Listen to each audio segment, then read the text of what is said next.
Episode 1 तूफान की सीमा as of the storm आसमान कभी नीला था ऐसा कहा जाता है अब बस राख है।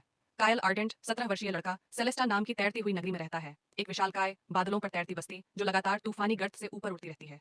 उस गर्त को तूफान की सीमा कहा जाता है, एक अनंत भंवर जो किसी को नहीं छोड़ता। कायल हमेशा से जानना चाहता था कि उस तूफान के नीचे क्या है, लेकिन सेलेस्टा की नियम कानूनों में नीचे देखना भी एक अपराध है।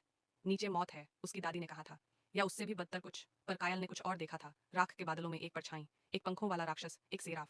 रात का हमला सेलेस्टा पर अचानक हमला होता है। घंटियां बजने लगती हैं, लोग छतों से देखते हैं, राख के बादलों को चीरता हुआ एक सेराफ आकाश से उतर रहा है। उसकी आंखें जल रही हैं और उसके पंखों से राख उड़ रही है। सैनिक तीर और बंदूकें लेकर तैयार होते हैं, लेकिन सेराफ किसी और चीज की तलाश में है। वह कायल की ओर बढ़ता है। कायल भागता है, पर जैसे ही वह गिरने ही वाला होता है, सेराफ रुक जाता है और उसकी आंखों में कुछ चमकता है, पहचान, दया। एक क्षण के लिए दोनों की नजरें मिलती हैं और फिर सेराफ हवा में उड़कर गायब हो जाता है। सच की दरार हमले के बाद कायल को एक प्राचीन पुस्तक मिलती है, उसके पिता की छुपाई हुई, जो एक स्काई वॉचर थे। उस पुस्तक में एक चित्र है नीचे की दुनिया का, जिसे धरती कहा जाता है, और उसमें लिखा है, हमने आसमान को घर बना लिया पर सच नीचे दबा है। राख सिर्फ ढकती है, मिटाती नहीं। कायल की आंखों में चमक है, डर के साथ एक सवाल, क्या नीचे जाने का रास्ता अब भी है?